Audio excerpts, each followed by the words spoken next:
যে সময়টায় ব্যাট করতে হবে ১৫০, ১৬০, ১৭০ স্ট্রাইক রেটে, সেই সময়টা গিয়ে খুলনা টাইগার্সের মিডল অর্ডারের ব্যাটাররা ধুঁকতে শুরু করলো, কিছুটা স্লো খেললো, যার কারণে আসলে 200 পার করতে পারলো না খুলনা টাইগার্স। এবং যার কারণে ফরচুন বরিশালকে তারা আসলে কোনো রকমের কোনো পরীক্ষাতে ফেলতে পারেনি। ফরচুন বরিশাল আগেই আসলে শেষ চারে খেলা নিশ্চিত করেছে, তারা এখন যে লড়াই আছে সেটা হচ্ছে পয়েন্ট টেবিলের শীর্ষ দুয়ে থাকা, এবং দশম ম্যাচে এসে অষ্টম জয় পেয়ে গেল ডিফেন্ডিং চ্যাম্পিয়নরা, এবং তারা রংপুর রাইডার্সকে ছুঁয়ে ফেলেছে পয়েন্টের দিক থেকে। তাদের পয়েন্ট তো 16, শুধুমাত্র রান রেটের একটুখানি তফাতে তারা এই মুহূর্তে দুই আসলে অবস্থান করছে। এবং শেষ চারে খেলাটা খুলনা টাইগার্সের জন্য কঠিন হয়ে গেছে, কারণ খুলনা টাইগার্স তারা 10 ম্যাচ খেলে 4টা জয় পেয়েছে, তারা পয়েন্ট টেবিলের 5-এ আছে 8 পয়েন্ট নিয়ে। শেষ দুই ম্যাচে তাদেরকে আসলে জিততে হবে, সেই ক্ষেত্রে হয়তো শেষ চারে তারা জায়গা পেতে পারে।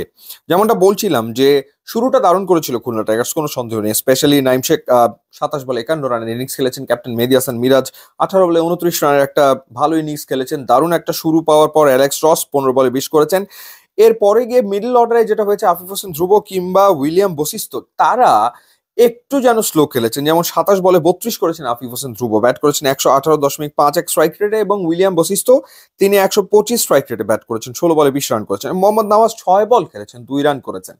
অথচ মাহিদুল ইসলাম অঙ্কন, তাকে ব্যাট করতে পাঠিয়েছে খুলনা টাইগার্স 7 নম্বরে। মাহিদুল ইসলাম অঙ্কন তিনি 12 বলে 27 রান করেছেন, 2টো 4 এবং 3টা 6 হাঁকিয়েছেন। এবং এই ধরনের ইনিংস মাহিদুল ইসলাম অঙ্কন এবারে বিপিএল এ অলমোস্ট বলতে গেলে প্রায় বেশিরভাগ ম্যাচেই খেলেছেন। তো সেই ক্ষেত্রে আজকের দিনেই উচিত ছিল তাকে আরেকটু আগে ব্যাটিং অর্ডারে প্রমোট করা, এবং তাকে যদি প্রমোট করা হতো এবং যে ফ্লোতে যেভাবে তিনি আসলে ব্যাট করেছেন সেভাবে যদি তিনি ব্যাট করতে পারতেন আরো অন্তত পক্ষে 10টা বল, সেই ক্ষেত্রে খুলনা টাইগার্সের রানটা হয়ে যেত 210, এবং তখন হয়তোবা তারা ফরচুন বরিশালকে চ্যালেঞ্জ জানাতে পারতো। ফরচুন বরিশাল জবাব দিতে নেমে মালান তিনি দারুণ একটা ইনিংস খেলেছেন, 37 বলে 63 রানের ইনিংস, 8টা 4, 3টা 6।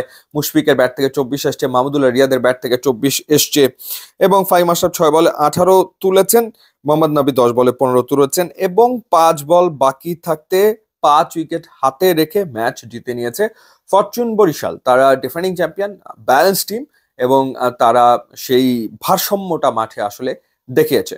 সো আরো একটা দারুণ জয় ফরচুন বরিশালের জন্য। এবং খুলনা টাইগার্স তারা বেশ কয়েকটা ক্লোজ ম্যাচ খেলেছে, এবারের আসরে আরো একটা ক্লোজ ম্যাচ তারা হারলো, এবং অনিশ্চয়তায় পড়ে গেছে তাদের শেষ চারে খেলা। দেখা যাক বাকি দুটো ম্যাচে তারা কিভাবে করে আসলে ফিরে আসতে পারে।